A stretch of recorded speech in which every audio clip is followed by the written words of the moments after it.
Let's see. Hair of the dog, Bloody Mary. Let's go. Hey everybody, welcome back. Thanks for joining us again today on the channel. If you are new to this channel, first time you dropped in, what we do here is we show you how to make simple specialty cocktails for every occasion. These are simple cocktails that everyone can make from home. And then we show you how to make those, and then we invite some friends along, which we've done today, and then we'll get their reaction to those drinks. Our drink today is going to be the Bloody Mary, which is easily the most recognizable drink. You see people out at brunch drinking them all day and night. Typically they're drank between 10 a.m. and 1 in the afternoon. It was originally a hangover cure. In the 20s and 30s, it was typically tomato juice and vodka. And now it's evolved into more spices, and it gets elaborate, and whole chickens and things like that on there, as you've all seen. One thing I will say about the Bloody Mary, and I'm sure that our guests can probably agree, again, we have new Bloody Mary drinkers onto seasoned Bloody Mary drinkers that have been drinking them for a long time, is that no matter where you go, the Bloody Mary always tastes different. They say we have a mix, we make our own mix, we add this, we add that. So it's very difficult to get a Bloody Mary that's going to taste the same every single time. If you go and order a drink like a vodka tonic or rum and coke or a martini of any kind, no matter where you order it, if you're in Chicago or if you're in Arizona or wherever you may be, it's going to taste about the same. But a Bloody Mary is a very, very personal drink. People like it a certain way. I like it extra spicy, I like it no salt, I like it with salt. So this particular recipe today is going to be a very simple recipe that most people, even if you're a beginner to Bloody Marys or if you're more advanced in drinking a Bloody Mary, you can still appreciate it. It's a good base for friends that have never had one, and then they can kind of go from there. So it's very smooth. It still has a good amount of spice to it, but it's very drinkable. And again, it's a very simple recipe. So let's get into the ingredients that we're going to need. You're going to need vodka, and I suggest you use good vodka for a Bloody Mary as opposed to the lower shelf vodka. Save that for Jello shots and for cleaning your toilet. Also tomato juice and basic tomato juice, nothing like with extra spices in it for this particular recipe.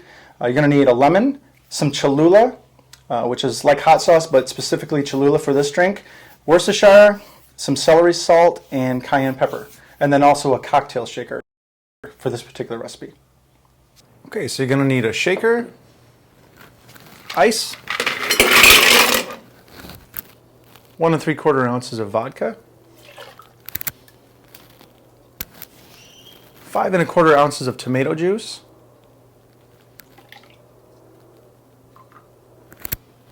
a half a lemon, squeeze that in there,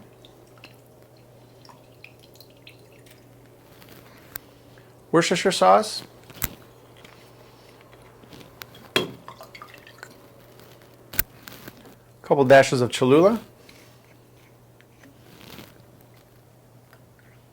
and your top goes on. And if you're from the upper Midwest, you may want a beer back, or sometimes it's called a snit. Yeah, it's a thing. So now that we have all our ingredients in our cocktail shaker, and the reason I'm using a shaker as opposed to building it into the glass, sometimes people, they pour the vodka, then they pour their mix, and they put their ingredients in and it all kind of melts, as it doesn't seem to mix as well, in my opinion. Because sometimes when you get a Bloody Mary with a lot of spices in it, you get to the very bottom, that last like half inch, and you're like, it's like everything all at once, all the pepper and spices, so it's a little overwhelming. This way it's smooth all the way through, so that's why we use the shaker.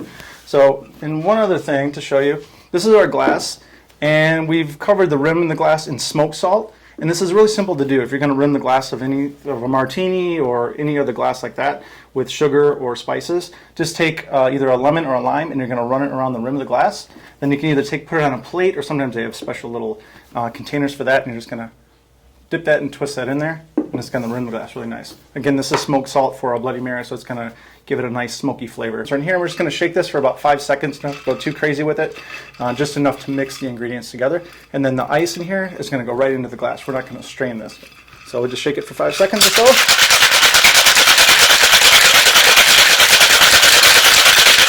That's good.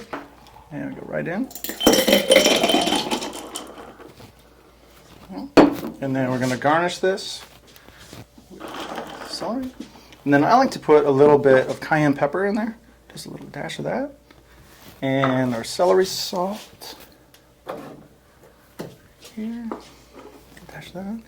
And I like to put a little bit of black pepper in there on the top. Finish that. And then, of course, no Bloody Marys, complete with some bacon. Garnish on the top with our White Castle slider. And we call this our Al Capone Bloody Mary.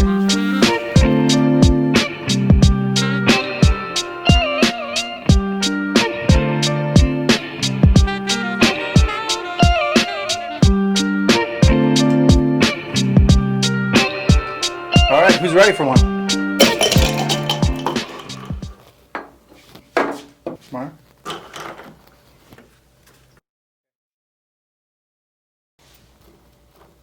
Yeah. Thank you for me. Karen? Thank you.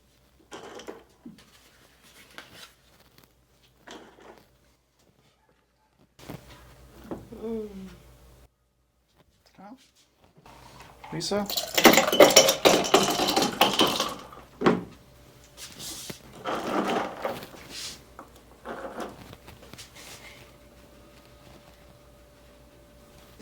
Cheers, everybody. Cheers. Drink up. Looks Cheers, amazing. cheers. I don't know whether to drink it Cheers. first or eat it Cheers. first. It's got kind of a sweet tang to it. What do you think? I think it's smooth with just a little bit of spice to it. It's delicious. What do you think, Mar? Good? No, it's great. It is great. Good. Now, you've been drinking Marys for the longest time, right? Absolutely. Where would you say is one of your favorite Bloody Marys? I probably would say, what's the Chicago Rocket. No. Bub City. Bub City. Oh yeah. Bub City? Build your own Bloody Mary at Bub City in Chicago. What was your favorite thing about it, though? The build your own. Yeah. All this. All that? Yeah. Mm-hmm. What about you, Karen? I would say the Rocket. That was the very first time that I'd had like a Bloody Mary bar. Yeah. Was in Chicago with you guys. Yeah. At the Rocket, and it was amazing. What about you, Mar? You're new to Bloody Mary, so what do you think? I mean, you may not have a lot of experience at going to No. brunch with Bloody but Marys. I will say that it is a hangover cure because everyone always is like, oh, I'm never drinking alcohol again because you feel like crap the next day. Mm-hmm. But this will make you feel better. Like, it will, guaranteed. And this is really good. I think it is a good balance of, like, it's a little meal. You get something in your tummy. Mhm. And it's the perfect amount of, like Sure. Mom said, it's kind of sweet, but it's also kind of spicy. Well, and the reason that they say that is the tomato juice is supposed to help coat your stomach. Right. And then the vodka is supposed to help with your headache, of course. And then the salt and all the salt that's in it and the bacon in that is supposed to help restore your electrolytes. So that's why they say to Perfect. for the Bloody Mary. So again, that's why you see everybody at brunch eating and drinking and having those and mimosas. And I don't think they're just for hangovers because we actually really enjoy them. The taste of them. We do enjoy We them, might yeah. start Yes. a Sunday out with one Sure. because we just like the flavor and we enjoy Right. it. And if you like a Bloody Mary, typically you're finding a place that has a good one, and it's hard to find one. So when you do find one, you tend to seek it and go there, even for that specific reason. We've gone to places specifically because they have a Right. good Bloody Mary, nonetheless. And again, you can make a meal out of it. Sometimes you just go, hey, I'm just going to have a Bloody Mary, and I'm good for the day. Bloody Mary brunch. Right. Bloody Mary brunch, exactly. Which is a brunch, yes. it is. Exactly. Awesome. Well, I would like to thank my guests for coming in today. Thanks for sharing a Bloody Mary with us. And if you Thank you. if you Thank do you like for this having channel, us. of course, thank you guys. If you do like this channel and you like this content and you'd like to see more specialty drinks that are easy to make, please consider liking and subscribing to this channel. We'd appreciate it. We'll see you next time. Cheers.